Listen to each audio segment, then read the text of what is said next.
اللہ تبارک و تعالیٰ نے انہیں سکھایا، انہیں پہنا دیا لباس الخوف والجوع، خوف کا لباس اور بھوک کا لباس، بما کانوا یصنعون، ان کے ان کرتوتوں کے سبب سے جو یہ کیا کرتے تھے۔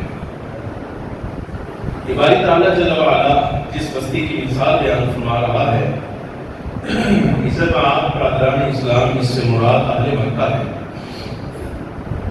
یأتیہا رزقہا رغدا من کل مکان، ہر طرف سے ان کے لیے رزق آتا تھا، یہ اطمینان والے تھے، امن والے تھے۔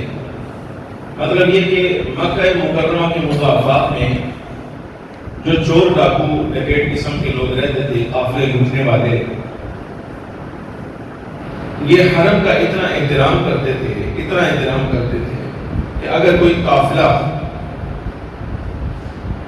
ایسے جانور لے جا رہا ہے جو خالص حرم کے لیے ہے، اور نشانی ہوتی تھی کہ ان کے گلے میں کوئی ہار ڈال دیتے تھے، کوئی جوتا ڈال دیتے تھے، یا ان کے جسم پر کوئی داغ دیتے تھے، نشان لگا دیتے تھے۔ یہ نشانی، یہ جوتے کا ہار بنا کے ڈال دینا یا کوئی دھاگا کچھ بھی بنا کے نشانی لگا دینا، یہ ہر چور کو بھی پتا ہوتا تھا کہ اس جانور کو کچھ نہیں کرتا، یہ مکہ جا رہا ہے۔ حتیٰ کہ حالات یہ تھے کہ جب کسی ڈکیٹ کو بھی پتا چلتا تھا نا کہ یہ قافلے والے مکہ مکرمہ جا رہے ہیں، تو وہ اپنی جمع پونجی بھی نکال کر ان کو دیتا تھا اور کہتا تھا وہاں جا کر رہنا، خرچ کر دینا، حرم کے جو متولی ہیں ان کی نظر کرنا، جو کچھ بھی۔ اللہ فرماتا ہے یأتیہا رزقہا رغدا من کل مکان، پے در پے مسلسل رزق چار اطراف سے انہیں آ رہا ہے، ہر جگہ سے آ رہا ہے۔ لیکن ہوا کیا؟ فکفرت بانعم اللہ، انہوں نے اللہ کی نعمتوں کا انکار کر دیا، اللہ کے انعامات کا انکار کر دیا، احسان الہیہ کا انکار کیا۔ پھر کیا ہوا؟ پہلے امن والے تھے، اطمینان والے تھے، رزق ہر طرف سے آتا تھا۔ اللہ فرماتا ہے جب انہوں نے ہماری نعمتوں کا انکار کیا تو پھر اللہ تبارک و تعالیٰ نے انہیں بھوک اور خوف کا لباس پہنا دیا۔ وہ جو امن تھا خوف میں بدل گیا، اور وہ جو ہر طرف سے رزق آتا تھا وہ رزق بھوک میں بدل گیا۔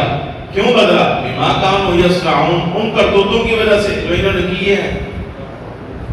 یہ اللہ کی نعمتوں کے انکار سے مراد کیا ہے؟ ذرا کچھ پہلے پارہ نمبر 13 کے بالکل آخر میں اللہ تبارک و تعالیٰ جل وعلا نے ایسے ہی ایک نعمت کے انکار کا بیان فرمایا۔ حضرت عبداللہ ابن عباس رضی اللہ تعالیٰ عنہما راوی ہیں، بخاری کا بیان ہے کہ جس نعمت کی تبدیلی کفار مکہ نے کی ہے، اس کا انکار کیا ہے، ناشکری کی ہے، اس نعمت سے مال دنیا، جائیداد اور خاندان کنبہ، زمینیں، جائیدادیں، یہ والی نعمتیں مراد نہیں ہے، بلکہ اس سے نعمت عظمیٰ یعنی امام الانبیاء صلی اللہ علیہ وآلہ وسلم کا انکار ہے۔ جب انہوں نے سرکار جیسی نعمت عظمیٰ کا مول نہ ڈالا، اللہ تبارک و تعالیٰ جل وعلا فرماتا ہے اب اطمینان نہیں، اب خوف، اب امن نہیں، اب ڈر، اب رزق ہر طرف سے نہیں آئے گا، بلکہ جناب بھوک ڈیرے ڈالے گی، اور بھوک کا یہ حال ہو جائے گا جیسے لباس جسم کے ساتھ چپٹا ہوتا ہے نا، ایسے لباس بنا کے ساتھ کر دیا ہے۔ مالک ایسا کیوں کیا؟ بما کانوا یصنعون، ان کے کرتوتوں کی وجہ سے۔ مصطفیٰ کریم صلی اللہ علیہ وسلم کی ذات والا صفات ان کو راس ہی نہیں آئے۔ امام ابن الحاج المکی رحمۃ اللہ تعالی علیہ کی تقریر ہے المدخل میں، اس کو سماعت فرمائے، بڑی محبت والی تقریر ہے ان کی۔ تقریر کا مطلب یہ بڑی تقریر نہیں، مدرس جس وقت تقریر کا لفظ ہوتا ہے تو اس کا مطلب یہ ہوتا ہے کہ جو کچھ صاحب کتاب نے لکھا ہے اس کا بیان، اس کی وضاحت۔ سوال قائم کیا، امام ابن الحاج 8ویں صدی ہجری کے مالکی مذہب کے بہت بڑے عالم ہیں۔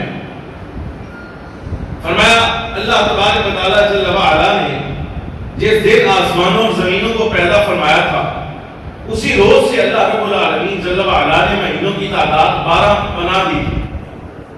اللہ تبارک و تعالیٰ خود قرآن عزیز میں اس کی وضاحت فرماتا ہے ان عدت الشہور عند اللہ 12 شہرا فی کتاب اللہ یوم خلق السماوات، جس دن سے آسمانوں اور زمینوں کو پیدا کیا کیا تھا. اچھا مہینوں کی تعداد بنی آدم کی سہولت آسانی کے لیے تاکہ حساب کتاب ان کا درست رہے اللہ تبارک و تعالیٰ نے یہ سہولت بنائی. لیکن باری تعالیٰ فرماتا ہے منہا اربعۃ حرم، ان میں سے جو 4 ہیں نا 4 وہ حرمت والے، 12 میں سے 4 حرمت والے. محرم، صفر، ربیع الاول، ربیع الثانی، جمادی اولی، جمادی ثانی، رجب، شعبان، رمضان، شوال، ذی القعدہ، ذی الحج، یہ 12. ان 12 میں سے 4 اللہ کے ہاں بڑی عزت والے، سارے مہینے عزت والے، لیکن یہ 4 الگ عزت والے. امام ابن الحاج فرماتے ہیں بڑا مختصر سوال ہے. فخر عالم صلی اللہ علیہ وبارک وسلم کی ولادت، سرکار کا اس کائنات میں ظہور اور امام الانبیاء صلی اللہ علیہ وسلم کی آمد و تشریف آوری کو اللہ تبارک و تعالیٰ جل وعلا نے ان مہینوں میں کیوں ظاہر نہیں کیا جو پیدائش خلق و سماوات، پیدائش سماوات و ارض کے دن سے، یعنی جس دن آسمان و زمینوں کو پیدا کیا تھا اس دن سے ہی جو عزت والے حرمت والے ہو گئے، اور میں سے کسی مہینے میں حضور کو پیدا نہیں کیا. بلکہ سرکار کی ولادت اللہ تبارک و تعالیٰ نے ایسے دن میں کی ہے، ایسے مہینے میں جو پہلے گمنام ہے، اس کی پیچھے تاریخ ہی کوئی نہیں، اس کو جانتے کوئی نہیں. اتنا ہی پتا ہے بھائی ربیع الاول نام کا کوئی مہینہ ہے بس. اگر آپ اس کی کوئی نسبت تلاش کرنا چاہیں، کوئی معروف واقعہ تلاش کرنا چاہیں، کوئی تاریخی بات اس میں تلاش کرنا چاہیں سرکار کی ولادت کے علاوہ، کچھ نہیں ملے گا. ایسا کیوں کیا؟ سوال کی تقریر میں تھوڑا اضافہ اور کر دیں. فرمایا کہ دنوں کو دیکھا جائے، دنوں کو دیکھا جائے سارے دن ہی اللہ کے ہیں ہفتے کے، لیکن سرکار کی تشریف آوری سے پہلے ہفتے کا دن بڑی عزت والا تھا، بڑی عزت والا تھا. سارے لفظوں میں غور کریں کرو کام آگے. سرکار کی تشریف آوری سے پہلے ہفتے کا دن عزت والا تھا، اس لیے یہودیوں کو دیا بھائی تمہاری عبادت اس دن ہونی چاہیے. اتوار کا دن بھی عزت والا تھا، عیسائیوں کو دیا عبادت کر لیا کرو. جمعے کا دن عزت والا ہے اور رہے گا، جمعے کا دن عزت والا ہے اور رہے گا، سرکار کی امت کو دیا. لیکن پیار کی بات یہ ہے کہ جب جمعہ عزت والا ہے، ہفتہ اتوار عزت والے تھے، سرکار کی ولادت تو جمعے کے دن ہوئی ہے، ہفتے والے دن ہوئی ہے، اتوار کے دن ہوئی. دن بھی کو نام منتخب فرمایا ہے، ایسا دن کہ جس کے پیچھے تاریخ کوئی نہیں، وہ خاص واقعہ اس کے ساتھ منسوبی کوئی نہیں. سوال کی تقریر میں کچھ اضافہ اور کر دیں. تاریخ بھی اللہ تبارک و تعالیٰ جل وعلا نے گمنام منتخب کی ہے. 12 سمجھائیں، وسوسے ڈالنے والوں کے وسوسوں پہ نہ جائیے گا. یہ دکھاتے کچھ اور ہیں اور دیتے کچھ اور ہیں. لعنت ہے ایسے یار پہ جو دکھاتا کچھ اور ہے اور دیتا کچھ اور ہے. یہ پٹھان کا جملہ تھا، کس موقع پر اس نے کہا تھا یہ بھی نہیں بتا سکتا ہے. لیکن بہرحال اتنی بات پیار والی ہے کہ لعنت ہے ایسے یار پہ جو بتاتا کچھ اور ہے اور کرتا کچھ اور ہے. لیکن کوئی بات نہیں، ان کے وسوسوں میں نہ جائیے گا. بھائی فاضل بریلوی کہتے ہیں کہ سرکار کی ولادت تو 8 کو ہے، تو 8 میں ناپتے ہیں روکے کسے؟ ہمیں کیوں بتاتے ہیں؟ بھائی ہمارے ہاں تو یکم ربیع الاول سے ہی کام شروع ہو جاتا ہے. ہم یکم کو بھی میلاد کر رہے ہوتے ہیں، 2 کو بھی کر لیتے ہیں، 8 9 بھی کر لیتا ہے، 14 15 16 17 بھی کر لیتا ہے. سانو تو پریشانی کوئی نہیں، سانو کی سنا رہے بھائی اپنے سنا، اپنے کی دس اے جڑے تیرے بننے والے انہوں نے سمجھا بس سرکار کی ولادت 8 کو ہوئی ہے، مرو تسی بھی کچھ کرو تو تواڈے بھی چہرے کو جڑے نے وہ کو ستھرے ہون کو صاف نظر آن، وہ خوشحالی تواڈے چہرے تے بھی نظر آئے تو تہاڈے بھی کچھ لبیا. سمجھ آئی کہ نہیں آ رہی؟ لیکن بات اصل یہ ہے ماننا نہیں، یہ کہنا ضرور ہے بس وسوسہ ڈال، نہ آپ مننا ہے نہ کسی کو کام کرنے دینا ہے. سمجھ آئی کہ نہیں آ رہی؟ اچھا یہ بھی عجیب بات ہے کہ جن کو سنانے کے لیے بات آئی نہیں، ہم آپ کو کہتے ہیں کہ آپ شریف آدمی ہیں، بھولی بکری ہیں آپ. یہ کیسی تعجب کی بات ہے؟ آپ کا تو مسئلہ یہ ہے، کوئی بات نہیں بھائی، بات یہ ہے ہم تو 12 روزہ کر رہے ہیں، کوئی بات نہیں. سانو تے ایسے ایسے نیانے بھی اللہ پاک دیتے تھے، ایسے ایسے سمجھدار بندے بھی ساڑھے نال نے. بھائی لیلۃ القدر شب جڑی نا شب قدر بھی اوتھے بھی اشتہار چھاپتے کہ عید میلاد النبی صلی اللہ علیہ وسلم، رمضان شریف چیز 27 شب قدر بھی جڑی ہے نا انہاں میلاد شریف کا اشتہار چھاپ دینا ہے. اس واسطے وسوسے پانے والے مولوی نے میں سانو نہ سنا کہ 12 ہے 8 ہے 17 ہے 23 ہے کیا ہے، ہمیں نہ بتا. اور تم نہیں کرتے جو تمہارے ماننے والے نہیں ہیں ان کو بتاؤ کہ 8 کو ہے، وہ مرو تسی آپ ہی کچھ کرو. لائف سمجھ آ رہی کہ نہیں آ رہی؟ یہ سمجھداری والی بات ہے، تھوڑی سی عقل بندہ استعمال کرے نا پھر سمجھ آتی ہے. آپ جیسے جو سمجھدار بندے ہیں وہ پھر آگے بولتے ہیں کہ وہ فلانے شیخ الاسلام صاحب نے فرما رہے سن کہ کراچی دے جڑے جامعہ کراچی دے بڑے شیخ الحدیث نے محتمم نے پوری دنیا دے بینک دے ہیڈ لا کے وہ فرما رہے سن کہ سرکار کی ولادت 8 نو ہے. تو میں آپ کو سمجھاؤں گا جناب انہوں نے آپ کو نہیں کہا تو اپنوں کو شرم دلا رہے ہوں گے. سمجھ آ رہی کہ نہیں آپ وہ اپنوں کو شرم دلا رہے ہوں گے. 8 کو ہے تم بھی کچھ کر کے دکھاؤ لیکن وہ ان کے نصیب میں نہیں ہے. میں نے عرض کیا کہ اہل سنت و جماعت کے منبر کا خاصہ ہے. سرکار کی خوشی اسی محراب سے ظاہر ہوگی. اصحاب کا نام اسی محراب سے لیا جائے گا. اہل بیت کی عزت کا نام بھی اسی محراب سے لیا جائے گا. حتیٰ کہ اولیاء صالحین کا مقام مرتبہ بھی اگر بیان کیا جائے گا تو اسی محراب سے بیان کیا جائے گا. اور ان کو اللہ نے نصیب ہی نہیں کیا. یہ خوش قسمتی آپ اس بات اللہ تبارک و تعالیٰ کا شکر ادا کیا ہے. اچھا آپ یہ مسئلہ سمجھیں. فاضل بریلی نے لکھا 8 تو ہوئی ہے کوئی بات نہیں. 2 لائنیں اگر آگے بڑھتے تو یہ پتہ چل جاتا. فاضل بریلی 7 میں آیات دلا رہے ہیں بھائی خیانت کرنے والوں, دغا کرنے والوں, تعریف کرنے والوں, مکاروں, فراڈیوں. ساتھ لکھا ہے اعلیٰ حضرت نے اے نہیں کیا اے میں کہہ رہا. یہ سمجھ آ رہی کہ یہ مکار فراڈیوں میں عرض کیا کرنا بھائی فراڈیے لوگوں. اعلیٰ حضرت نے لکھا 8 کو ہے 9 کو ہے لیکن ائمہ کرام کا اتفاق ہے, سالوں سال سے امت کا اتفاق ہے. مختار قول یہ ہے کہ سرکار کی ولادت 12 والے دن ہی ہوئی ہے. صاحب لکھا فاضل بریلی اور 2 لائنیں آگے لکھا وہی جلد 26 صفحہ 411 جناب والا ہوتے ہی لکھے وہیں پر اسی صفحے بالکل صاحب. یہ 8 قول کے بعد 8 9 کے بعد اگلی بات اعلیٰ حضرت نے یہی کی ہے. پھر مختار یہ ہے, اتفاق یہ ہے امت کا کہ 12 کو ہوئی ہے. ساتھ ہی کہا لیکن بات میں نے آپ کو بتا دی اصل ماننا یا نالج آگے ڈیلیور کرنا مقصود نہیں ہے, وسوسہ ڈالنا. من شر الوسواس الخناس الذی یوسوس فی صدور الناس من الجنۃ والناس. یہ خناس قسم دے لوگ جڑے وسوسے پانے واسطے پیدا ہوئے, ایک کا کام دین پہنچانا نہیں, سرکار کی میلاد کی خوشی کرانا نہیں, وسوسے ڈالنا ہے. اینا دے شر کرو اللہ دی پناہ منگیا کرو. کیا کرو من شر الوسواس الخناس الذی یوسوس فی صدور الناس من الجنۃ والناس. یہ قرآن عزیز آیات لائی ہیں انہوں نے شر کو بچن واسطے. اچھا مسئلہ سمجھیں. امام ابن الحاج کی تقریر ان کے رد سے زیادہ خوبصورت ہے. امام ابن الحاج فرماتے ہیں نبی پاک صلی اللہ علیہ وآلہ وسلم کی ولادت تاریخوں میں دیکھا جائے گمنام تاریخ 12 پیچھے کوئی اس کی نسبت والی بات ہی کوئی نہیں. 10 ذی الحج نسبت والی بات, 11 ذی الحج ہے, 12 ذی الحج ہے, یہ تاریخیں نسبت والی ہیں. لیکن اللہ تبارک و تعالیٰ نے سرکار کی ولادت نہ 10 ذی الحج کو کی ہے نہ 11-12 ذی الحج کو کی ہے, کسی تاریخ کو نہیں. لیکن کیسی پیار والی بات ہے. سارے سوالوں کا ایک جواب امام ابن الحاج نے دیا.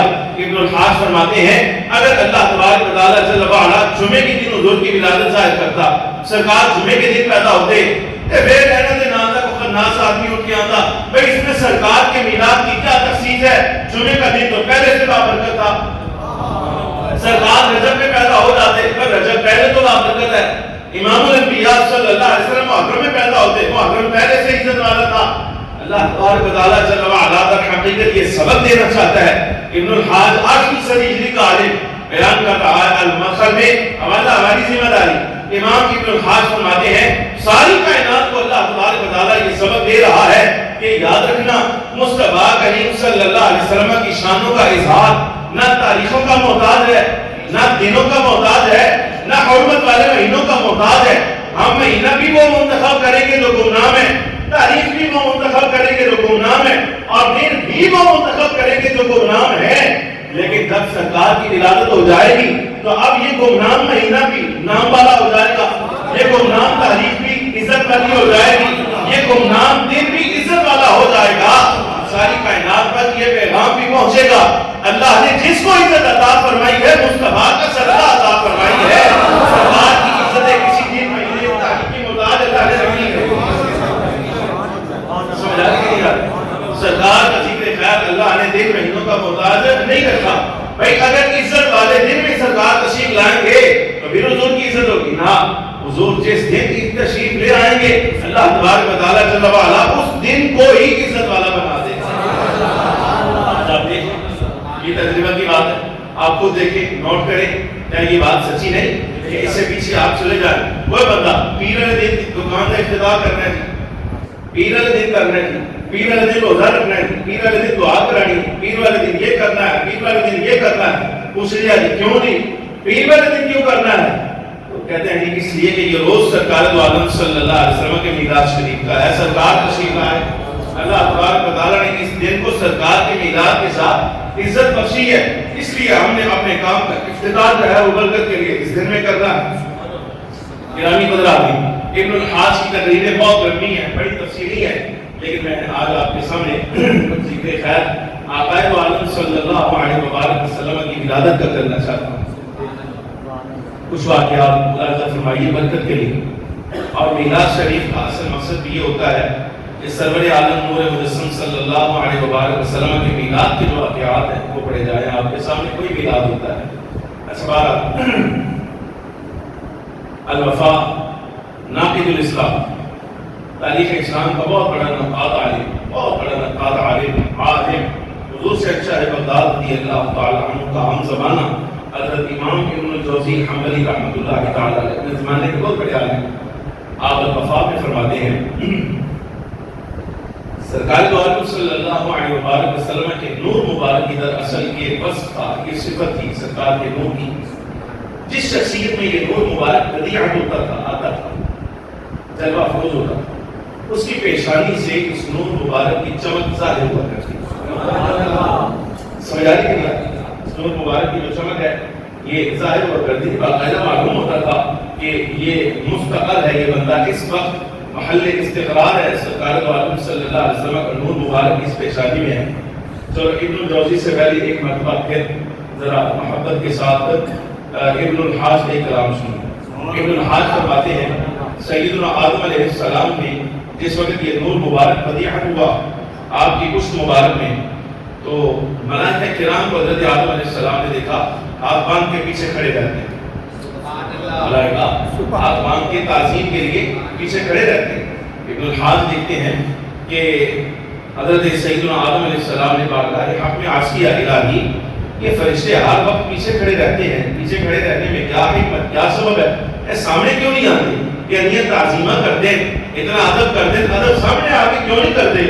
تو اللہ تبارک و تعالیٰ جل وعلا کی جناب سے پیغام آیا، فرمایا اے آدم در حقیقت یہ تعظیم جو بظاہر آپ کی ہے، در باطن حقیقتاً اصلاً اصولاً یہ تعظیم جو ہے اس نور مبارک کی ہے، جناب نبی آخر الزمان صلی اللہ علیہ وسلم کی ذات کی، جن کو ہم نے آپ کی پشت میں بدیعت کر دیا ہے. الہی اچھا میری پشت میں نبی آخر الزمان صلی اللہ علیہ وسلم کا نور مبارک بدیعت ہے، میرے اللہ ایک احسان فرما، اس نور مبارک کو میرے لیے ظاہر فرما، میرے سامنے کر. اب روایت کے لفظ ہے پیشانی میں آ گیا. وہی ملائکہ کرام تو ہاتھ باندھے پیچھے کھڑے رہتے تھے نا، اب ہاتھ باندھے سامنے کھڑے رہتے. سمجھ آ رہی کہ نہیں؟ ہاتھ باندھے سامنے کھڑے رہتے. یہ بڑی عجیب بات ہے. عالم ازل میں جنت میں سیدنا آدم علیہ السلام کے لیے اللہ تبارک و تعالیٰ تعظیم کروا رہا ہے، تو وہ سرکار کے نور کی تعظیم ہے. فرشتے تعظیم کے ساتھ سامنے کھڑے رہتے تھے. ایتھے شرطہ سوٹی مارتا ہے، ہاتھ باندھ کے مواجہ پر کھڑا رہا. بڑا عجیب نظام ہے. سمجھداری کہ نہیں آتی؟ اگر ملائکہ کرام سرکار کی تعظیم کریں اور مشرک نہ ہوں گے تو مصطفیٰ کریم صلی اللہ علیہ وسلم کا کلمہ پڑھنے والا سرکار دو عالم صلی اللہ علیہ وسلم کے عین وجود مبارک کے سامنے کھڑا ہو کر ہاتھ باندھ کے کیسے مشرک ہو جائے؟ سمجھنے کی بات ہے. بارہ نور مبارک پیشانی میں آیا، اس الہی پیشانی میں سامنے تو آ گیا ہے، لیکن یہ فرشتوں کے سامنے آیا ہے، میرے سامنے ابھی بھی نہیں آیا. مالک میرے سامنے ظاہر فرما. تو فخر عالم صلی اللہ علیہ وسلم کا نور مبارک سیدنا آدم علیہ السلام، ایک روایت کے مطابق حضرت آدم علیہ السلام کی انگشت شہادت میں آیا. عرض کیا مالک ابھی بھی کوئی حصہ باقی ہے؟ فرمایا ہاں اب بھی مصطفیٰ کریم صلی اللہ علیہ وسلم کے انوار کے 4 حصے باقی ہیں. یہ 4 انوار مصطفیٰ کے 4 یار صدیق فاروق عثمان علی کے ہیں. وہ ابھی بھی آپ کی نشانی میں ہے. الہی ان کو بھی ظاہر فرما. سیدنا صدیق اکبر کا نور مبارک بڑی انگلی میں، حضرت فاروق اعظم یہ بڑی تیسری انگلی میں، حضرت عثمان غنی کا چھوٹی انگلی میں، ملائکہ کائنات رضی اللہ تعالیٰ کا نور مبارک جو ہے وہ حضرت السلام کے گوشت میں آیا. سیدنا آدم علیہ السلام اپنے سامنے ان کو ایسے ملاحظہ فرمایا. یہ تھی ابن الحاج. ابن الجوزی پر آئیے. سرکار کا نور مبارک ایسے سیدنا آدم سے ہی چلا ہے نا, تو جس کی پیشانی میں بھی آتا, اگر حضرت شیخ علیہ السلام کی پیشانی میں آیا ہے وہاں چمکتا تھا, حضرت سیدنا نوح کی پیشانی میں آیا ہے وہاں چمکتا تھا. حتیٰ کہ جب زمانہ جناب سیدنا عبداللہ حضور کے والد گرامی کا آیا نا, تو حضرت عبداللہ رضی اللہ تعالیٰ عنہ آپ صلی اللہ علیہ وسلم کے والد گرامی کی پیشانی میں بھی واضح طور پر یہ چمکتا تھا اور اظہار کیا کرتا تھا. اچھا, آپ ایک مسئلہ یاد فرما لیں, وہ یہ کہ نبی پاک صلی اللہ علیہ وسلم کے والد گرامی کی ظاہری عمر تو بہت زیادہ نہیں ہے. 18 برس کی عمر میں تو آپ کا وصال ہوا ہے. 18 برس کی عمر میں 18 برس کی عمر میں آپ کا وصال ہوا ہے. نور یقین والے نے ایسے ہی دیکھا ہے. آپ اس جوانی کے عالم میں اگر وصال ہو حضور کے والد گرامی کا, آپ اندازہ کریں وہ عرب کے باشندے اور خوبصورتی میں جن کے مثل ہی کوئی نہیں ہو سکتا, اور پھر خوبصورتی ایک تو ذاتی ہے, خاندانی ہے, اور دوسرا اس پر سرکار دو عالم صلی اللہ علیہ وسلم کا نور مبارک جب چمکا ہے تو آپ کو پتہ ہے کہ کائنات میں حضرت عبداللہ جیسا بندہ کو دوسرا ظاہر ہوتا ہوگا بلا سوال ہی پیدا نہیں ہوتا. سوال ہی پیدا نہیں ہوتا. ایک جملہ میں عرض کروں گا اپنی تقریر کے اختتام پر. حضرت عبداللہ رضی اللہ تعالیٰ عنہ آپ کی پیشانی میں نور مبارک چمکا. ایک تفصیلی واقعہ ہے. آپ باہر سے گزر رہے تھے تو ایک خاتون کی نگاہ پڑ گئی, عالمہ, فاضلہ, راہبہ, اپنے زمانے کی حسین ترین خاتون, عالی خاندان, عالی نسب, صاحبہ ماں. یہ سارے اوصاف اس خاتون کے. پاک دامن, پاک سیرت, عالمہ, فاضلہ, راہبہ اور سابقہ کتابوں کی عالمہ, جاننے والی, علم رکھنے والی, معرفت رکھنے والی, سرور عالم صلی اللہ علیہ وسلم کے تذکروں سے شناسائی رکھنے والی, سرکار کی آمد کی منتظر. اور ایک نسبت اس کی یہ ہے, حضرت برقہ بن نوفل وہ شخصیت سرکار پر جب پہلی وحی نازل ہوئی تو ام المؤمنین سیدہ خدیجہ کبریٰ رضی اللہ تعالی عنہا پہلی وحی کے بعد سرکار کو تصدیق کرانے کے لیے جس شخصیت کے پاس لے کر گئی وہ حضرت برقہ بن نوفل رضی اللہ تعالی عنہ تھے. یہ ان کی سگی ہمشیرہ تھی, سگی بہن. حضرت عبداللہ سامنے سے گزرے, فرمایا جوان بات سنو, ادھر آؤ. کون ہو تم؟ کہا یہ نام عبداللہ. میری والد کا نام عبد المطلب. قریشی ہو؟ جی. بنو ہاشم سے ہو؟ ہاں جی. یہی مکہ میں رہتے ہو؟ ہاں جی. صاحب فدیہ تم ہو؟ 100 اونٹ دیے تمہاری دی گئی ہے؟ ہاں جی ہاں میری دی گئی ہے. فرمایا اچھا جوان ایک کام ہے تم سے, ایک 100 اونٹ جو ہے نا میں تمہیں انعام میں دوں, گفٹ کروں, لیکن بات صرف اتنی ہے کہ خواہش میری پوری کر دو. ہاں جی کیا؟ فرمایا بس اتنی, میں اپنی ذات کا تسلط تمہیں دیتی ہوں, اپنی ذات کا اختیار دیتی ہوں, میں اپنی ذات تمہارے قابو میں دیتی ہوں, میرے ساتھ بدکاری کا ارتکاب کرنا, میرے ساتھ بدکاری کا ارتکاب. یہ روایت کے لفظ ہیں. اچھا وہ عالمہ شاہی جنگی عالمہ فاضلہ ہے؟ میں کہ ہاں جی. آگے جواب آئے گا نا پھر مان پتہ چل جائے گا. پھر عالمہ فاضلہ خاتون بھی اگر یہ کہہ رہی ہے تو کیوں کہہ رہی ہے, وہ آگے آئے گا. آپ صبر فرمائیں ذرا. اچھا حضرت عبداللہ کا جملہ سنیں, یہ ہے فطرت. سرکار دو عالم صلی اللہ علیہ وسلم کے والد گرامی کا یہ جملہ سماعت فرمائیں اور زمانے کا اہلیت سامنے رکھیں. جہاں ہر طرف بدکاری عام ہے اور گھروں میں جھنڈے لگے ہیں بدکاری کرنے والوں کے, تو اس زمانے میں بھی حضرت عبداللہ کی فطرت سلیمہ کا تقاضا یہ ہے کہ خوبرو خاتون اگر خود اپنی ذات کا قابو بھی دے رہی ہے, ساتھ ایک 100 اونٹ جو ہے وہ انعام بھی دے رہی ہے, اس لمحے میں انعام کی صورت میں بھی عین جوانی کی کیفیت میں سرکار کے والد گرامی جواب کیا دیتے ہیں؟ فرمایا خاتون حرام کی دعوت دے رہی ہو. فرمایا بہرحال حرام. تو اس کے بارے میں عبداللہ کہتا ہے حرام کرنے سے پہلے مر جانا بہتر ہے. عبداللہ کے لیے مر جانا بہتر. اتنا کہا آپ چل دیے. اچھا 1 2 3 4 وہ 4 ایک واقعات خواتین الگ الگ جو ہیں وہ ان کے ہوئے. حضرت عبداللہ رضی اللہ تعالیٰ کو الگ الگ خواتین جو ہے نا وہ پیشکش کرتی رہی. حضرت عبداللہ رضی اللہ تعالیٰ نظر انداز بھی کرتے رہے, چھوڑتے رہے. اچھا یہ واقعہ جا کے نا آپ نے بیان کیا اپنے والد گرامی حضرت جناب عبد المطلب سے. جناب عبد المطلب رضی اللہ تعالیٰ عنہ جب آپ نے یہ سنا کہ اب میرے بیٹے کو خواتین نے پیشکش کرنی شروع کر دی ہے, تو آپ نے فوراً ہاتھ پکڑا, مدینہ منورہ لے جا کر اپنے زمانے کی نجیبہ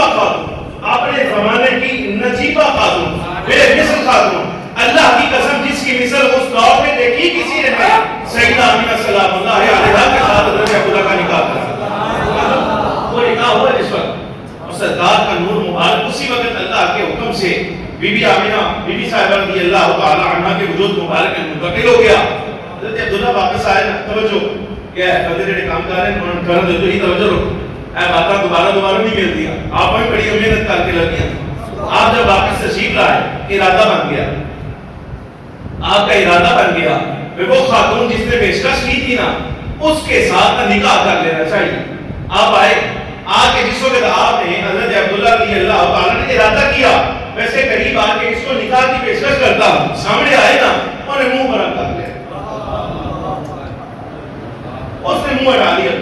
حضرت عبداللہ رضی اللہ تعالیٰ عنہ آپ کو بڑی پریشانی ہوئی.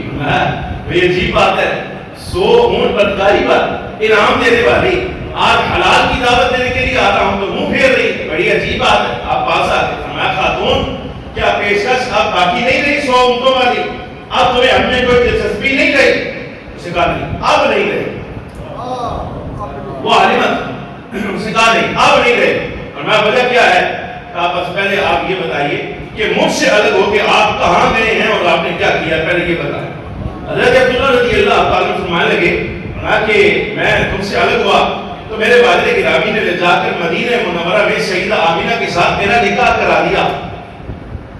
انصاب الاشراف میں بلادری لکھتا ہے اس خاتون نے یا اس کے علاوہ اور پیشکش کرنے والی خواتین میں سے کسی نے یہ جملہ کہا, انہوں نے کہا بس خدا کی قسم عبداللہ جو نور تیری پیشانی میں چمک رہا تھا, باخدا اس نور کے حصول کا اگر اس کائنات میں کوئی حقدار ہے تو آمینہ کے سوا ہو ہی کوئی نہیں ہو سکتا. یہ جملہ کہہ دیا اس خاتون نے. اچھا بات ختم, الگ ہو گئی, مسئلہ ختم ہو گیا. سیدنا عبداللہ رضی اللہ تعالی عنہ جب آپ کو بتایا گیا, یعنی آپ نے اس خاتون سے اظہار کیا نا, اس نے یہ بات کہ اس نے کہا, اب اس نے جواب دیا, اس نے کہا جی دراصل بات یہ ہے, یہ بات یاد کر لیں کہ میں اپنے زمانے کی اور اپنے خاندان کی پاک دامنہ خاتون ہوں, عالمہ ہوں, فاضلہ ہوں. اللہ تبارک و تعالیٰ نے ہر اچھا وصف میرے میں رکھا ہوا ہے, لیکن بات یہ ہے میں نے اس وقت جو تمہیں بدکاری کی دعوت دی تھی نا وہ اس لیے نہیں, میں کو عادی مجرمہ نہیں ہوں.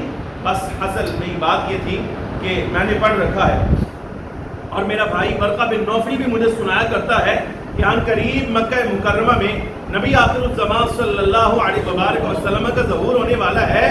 بس میرا تو ارادہ یہ تھا کہ وہ قیمتی دولت اے عبداللہ جو تمہاری پیشانی میں چمک رہی ہے, اے کاش اگر اللہ تبارک و تعالیٰ جل وعلا فضل کرے تو وہ ذات جس کی وجہ سے اللہ نے ساری کائنات کو بنایا ہے ان کی والدہ ہونے کا شرف مجھے مل جائے, یہ اعزاز مجھے مل جائے.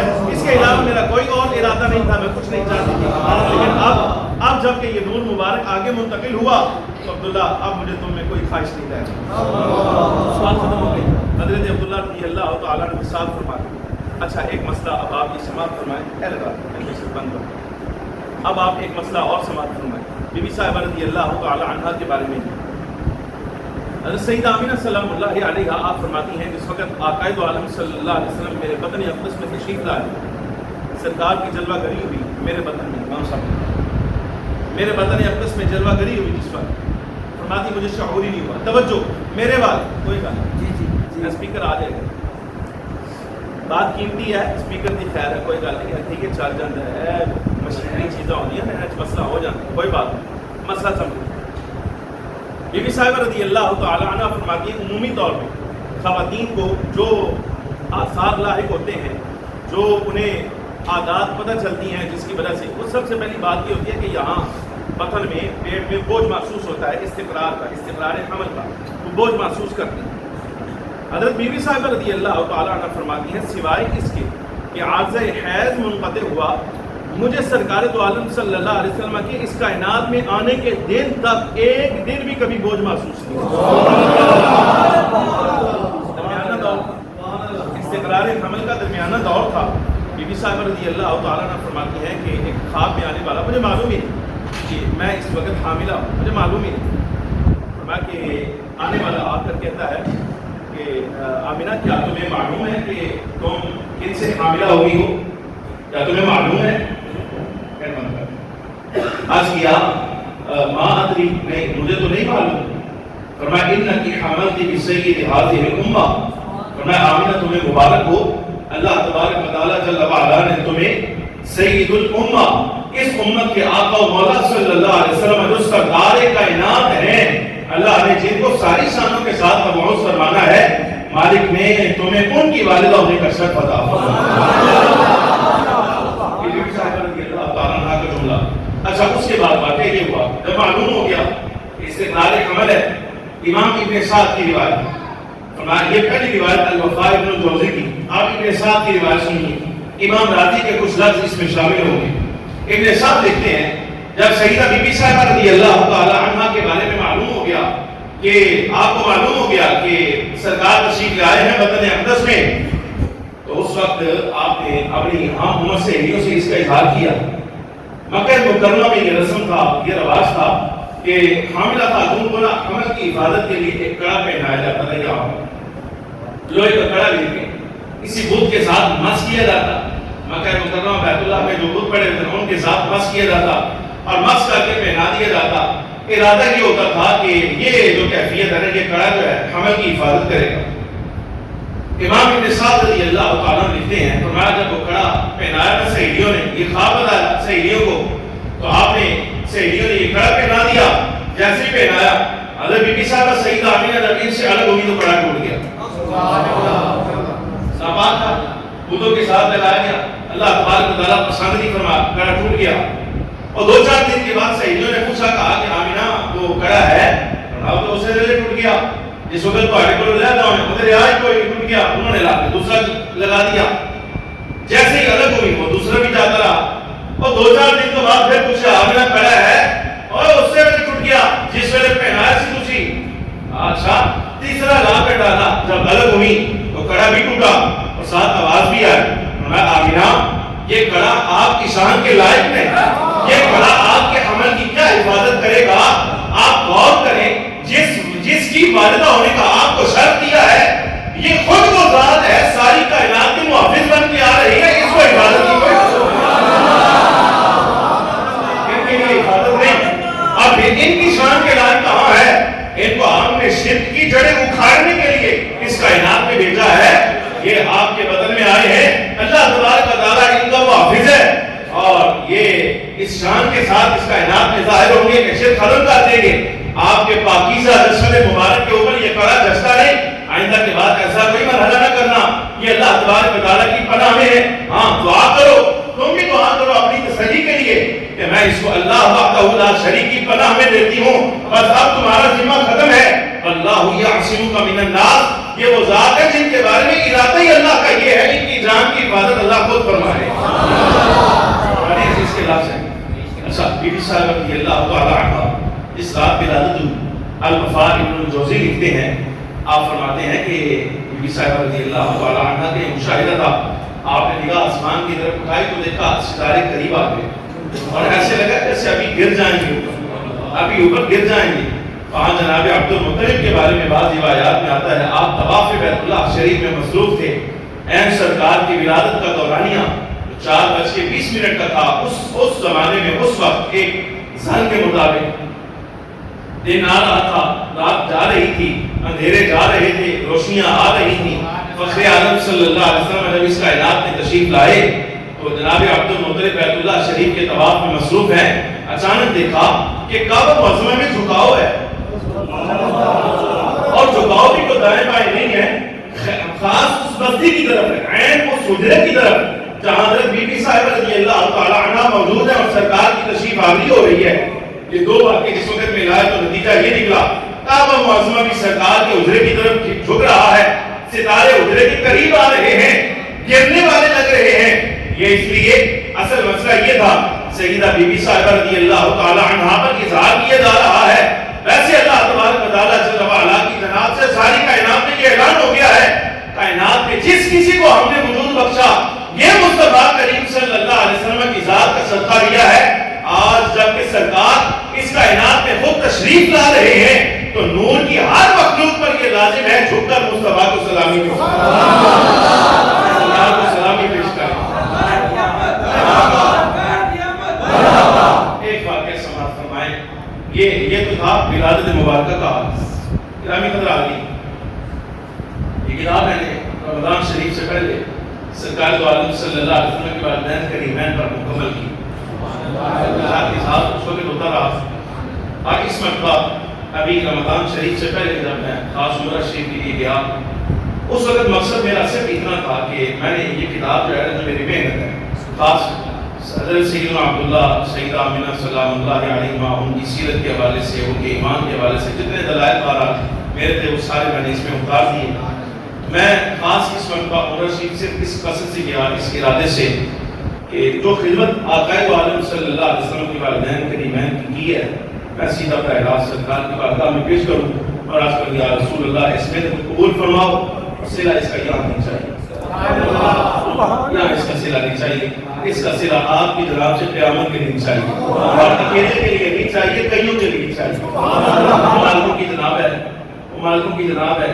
ہاں بندہ مانگے تو چھوٹی چیز نہیں مانگنی چاہیے، ہاں بڑا کچھ مانگنا چاہیے. تو میں آپ یقین جانیے میں نے اس کے صفحے میں لکھا ہے انتصاب میں نے کہا یہ کتاب میں اور کسی کے نام نہیں کرتا، اپنی محنت خاص سرکار دو عالم صلی اللہ علیہ وسلم کے نام کرتا ہوں. اور میرا یہ اعتقاد ہے کہ دنیا میں جو بندہ جہاں کہیں کوئی کام کرتا ہے میرے آقا و مولا صلی اللہ علیہ وسلم کی بارگاہ میں پڑھا جاتا ہے. اور میں کتنے ہی لکھا میں نے، یہ میرے لفظ ہے ابتدائیے میں نے کہا بندہ ناچیز اپنی اس کاوش کو خالصتاً حضور پرنور سید العالمین صلی اللہ علیہ وسلم کی بارگاہ عالی میں ہدیہ کرتا ہے. اس سرکار کی بارگاہ کے لیے تحفہ ہے. اگر روضہ اقدس میں اس تحریف سے روح مبارک پر سرور ظاہر ہوا، یعنی سرکار کو پیش کی گئی، آقا مولا صلی اللہ علیہ وسلم اس کو دیکھ کر سن کر خوش ہو جائیں تو ضرور بھی ضرور اللہ تبارک و تعالیٰ جل وعلا میرے سمیت میرے خاندان، مشائخ، اساتذہ، دوستوں سے راضی ہوگا. التجا ہے اس کا صلہ روز محشر بخشش اور شفاعت کی صورت میں عطا کیا جائے، اس کے علاوہ اور کچھ نہیں. یہ ہمارا اعلان ہے اس کے بارے میں. آپ یقین جانیے پوری کتاب لکھنے میں مجھے ذرا برابر بھی کبھی تعامل نہیں ہوا. یہ پورا مسئلہ جب میں نے تیار کیا ذرا برابر برادران اسلام ایک مقام ایسا ہے جہاں پہ آدمی میری بات ہو گئی اور میرے ذہن میں الفاظ کا جتنا ذخیرہ ہے سارا کا سارا جواب دے گیا. اس مقام پر الفاظ نہیں ملے کہ میں کن لفظوں کے ساتھ وہ اشعار جو حضرت بی بی صاحبہ رضی اللہ تعالی عنہ نے خاص فخر عالم صلی اللہ علیہ وسلم کے لیے اس وقت کہے جب آپ نزا کی کیفیت میں. مقام ابواب شریف سیدہ بی بی آمنہ سلام اللہ علیہ نزا کی کیفیت میں 6 برس سرکار دو عالم صلی اللہ علیہ وسلم کی عمر مبارک ہے، امام الانبیاء کی 6 برس عمر مبارک. اور این اس لمحے میں حضرت بی بی صاحبہ رضی اللہ تعالی عنہ نے جو لفظ کہے، میرے پاس لفظ تو نہ تھے لیکن بہرحال میں نے کوشش کی کہ اس کو نبھا سکوں. جو لفظ بی بی صاحبہ نے کہہ دیے ہیں اللہ کی قسم اس سے آگے میں کچھ نہیں کہہ سکتا. میرے پاس لفظ نہیں، وہ خالی اشعار لکھ دیے جاتے، وہی بہتر تھا، وہی کافی تھا. لیکن آپ کے دلوں میں چراغ بخشنے کے لیے دل زندہ ہو جائے میں نے ان کا ترجمہ کرنے کی کوشش کی. لفظ سنیں، آپ اس کیفیت میں جائیں. 6 برس عمر، امام الانبیاء صلی اللہ علیہ وسلم، قائد الاولین والآخرین، سرکار دو عالم صلی اللہ علیہ وسلم کی ذات جن کے لیے اللہ تبارک و تعالیٰ جل وعلا نے ساری کائنات بنائی، تمام مخلوقات بنائی، وہ اپنی والدہ محترم کے پاس عین اس وقت جب کہ بی بی صاحبہ وصال کر رہی ہیں اس وقت یہ جملے کہے، اے میرے بیٹے اللہ تمہیں اپنی جناب سے برکتیں دے. اے میرے بیٹے اللہ تمہیں اپنی جناب سے برکتیں دے. تم اس باپ کے بیٹے ہو، حضرت عبداللہ تم اس باپ کے بیٹے ہو جو جنگ کی سختی کے مقام پر بھی کبھی گھبراہٹ کا شکار نہ ہوا. حضرت عبداللہ کی دلیری شجاعت. تم اس باپ کے بیٹے ہو جو جنگ کی سختی کے مقام پر بھی کبھی گھبراہٹ کا شکار نہ ہوا. تم اس شخصیت کے لفظ جگر ہو جس نے انعام کرنے والے سچے بادشاہ اللہ تبارک و تعالی، جس نے انعام کرنے والے سچے بادشاہ کی مدد اور عون سے اس روز نجات پائی جب قرآن اندازی کی گئی. یہ تفصیلی واقعہ ہے جس وقت حضرت جناب عبد المطلب نے قسم اٹھائی تھی کہ اگر مجھے اللہ 10 بیٹے دے میں ان میں سے ایک بیٹا ذبح کروں گا. اللہ خدا میں 10 بیٹے ہو گئے، جوان ہو گئے، زمزم تلاش کر لیا. اب منت پوری کرنے کا واقعہ آیا، قرآن اندازی کی گئی تو حضرت سرکار کے والد کا نام نکل آیا. اللہ تبارک و تعالیٰ نے اس روز سرکار کے والد گرامی کو محفوظ رکھا. اس کی طرف اشارہ ہے. تم اس شخصیت کے لفظ جگر ہو جس نے انعام کرنے والے سچے بادشاہ کی مدد و عون سے اس روز نجات پائی جب قرآن اندازی ہوئی تھی اور اس کی دیگر 100 اونٹ قرار پائی تھی۔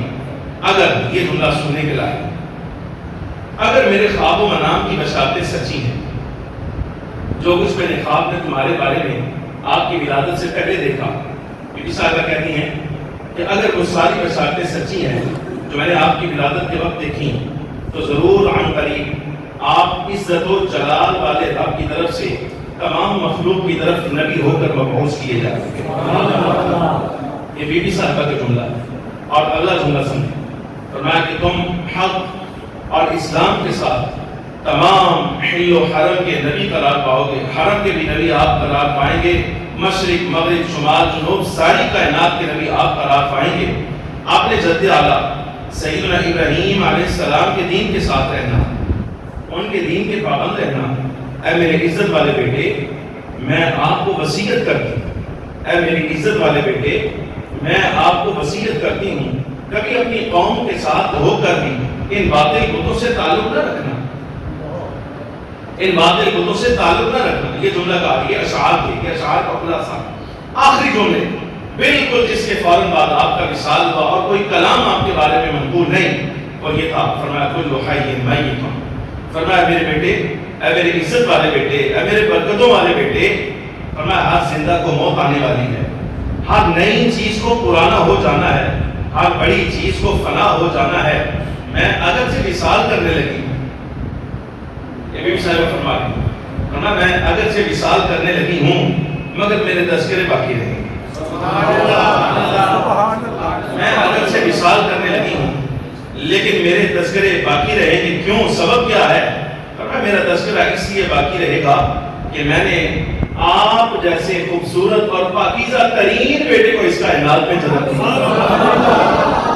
میں آپ کی صورت میں خیر اور بھلائی چھوڑے جا رہی ہوں، میں نے آپ جیسی پاکیزہ ذات کو جنم دیا ہے۔ بس اتنے لفظ کہے اب بی بی صاحبہ رضی اللہ تعالیٰ عنہ کا وصال ہو گیا۔ آپ دیکھیے، میں قربان جاؤں حضرت بی بی صاحبہ کے ان لفظوں پر، تو آپ نے فرمایا نا، میں اگر سے وصال کرنے لگی ہوں لیکن میرے تذکرے قیامت تک باقی رہیں گے۔ سلام حضرت بی بی صاحبہ رضی اللہ تعالیٰ عنہ کی فراست و خدا، 1500 سال پہلے آپ نے یہ جملہ کہا، اور دیکھیے آج 1500 برس گزر گئے، ممبر سرکار کی امت کا ہے، دن جمعہ کا ہے اور ولادت کا دن ہے سرکار دو عالم صلی اللہ علیہ وسلم کا، لیکن بی بی صاحبہ رضی اللہ تعالیٰ عنہ کے لیے آج بھی تعریف کے جملے کہے جا رہے ہیں۔ بی بی صاحبہ کی فراست ہے۔ گرامی حضرات، اللہ تبارک و تعالیٰ جل وعلا نے بہت بڑا شرف انعام فرمایا ہم پر، سرکار دو عالم صلی اللہ علیہ وسلم کو ہمیں مبعوث فرمایا، رب سرکار کا امتی ہونے کا شرف قرار دیا۔ گرامی حضرات، وسوسے ڈالنے والوں کے وسوسوں میں نہ جائیں، ان کی داڑیاں بے شک ہم سے لمبی ہوں گی، ان کی عمریں ہم سے بہت زیادہ ہوں گی، شاید ہو سکتا ہے کتابوں میں ان کا جو مطالعہ ہے وہ بہت زیادہ ہوگا، اور مال بھی شاید ہو سکتا ہے بینکوں کا لوٹا ہوا یا لیا ہوا جیسا بارہ ان کا بہت زیادہ ہوگا، لیکن بحمد اللہ تعالیٰ سرکار کے ساتھ محبت ہم سے زیادہ نہیں ہے، آپ سے زیادہ نہیں، ہم سے زیادہ نہیں ہے۔ بحمد اللہ تعالیٰ آپ نے ہمیشہ سرکار دو عالم صلی اللہ علیہ وآلہ وسلم کے عشق اور محبت والا کام کرنا ہے، لیکن اس چیز کا خیال کر کے کہ سرکار کی شریعت پامال نہیں ہونی چاہیے۔ میں آپ سے گزارش کروں گا، دست بستہ میری گزارش ہے، ہم میلاد شریف کرنے والوں کا، میری اہل سنت و جماعت کی آپ سے گزارش ہے، گرامی حضرات، وہ لوگ جو سرکار کے میلاد کا نام لے کر سرکار کی میلاد کی خوشی کو پامال کرتے ہیں، سرکار کی شریعت کے بخیے ادھیڑتے ہیں اور ڈٹ لگا کے میلاد کے دن چوراہوں پر گلیوں سڑکوں پر رقص کرتے ہیں، ناچتے ہیں بندروں کی طرح۔